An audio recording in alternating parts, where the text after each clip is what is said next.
2 நாளாக எங்கிட்டு திரும்பினாலும் சூரியவன்சி சூரியவன்சி சூரியவன்சி அப்படிங்கிறாங்க. என்னங்க ஓவர் பில்டப்பாக இருக்குது, அப்படி என்னங்க பெரிய சூரியவன்சினா? விவரம் புரியாமல் பேசாதையா.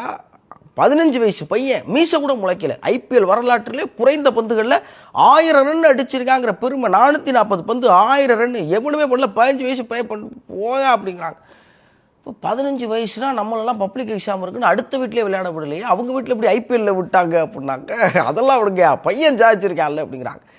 இப்போ சூரியவன்சி என்ன தெய்வ குழந்தையா? அவனுக்குள்ளே மட்டும் ஏதாவது அவங்க வீட்டில் புதுசாக வேறு ஏதாவது அரிசி கடையில் அரிசி வாங்குறாங்களா? அதெல்லாம் ஒன்றும் கிடையாது. சூரியவன்சி ஒரு விஷயம் செஞ்சுருக்கார்.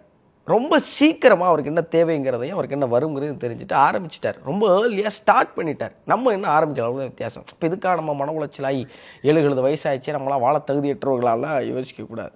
ஏன் இந்த இன்றைக்கி உலகம் முழுவதும் சிக்கன் அப்படின்னா கேஎஃப்சின்னு எல்லாரும் சொல்கிற அளவுக்கு வளர்ந்துருக்கிற அந்த நிறுவனம் இருக்குல்ல, அதை தொடங்கும் போது அவருக்கு 40 வயசு. 40 வயசில் கர்னல் ஹார்ட்லேண்ட் அதை தொடங்கும் போதே ஜெயிச்சிட்டார்னா கிடையாது.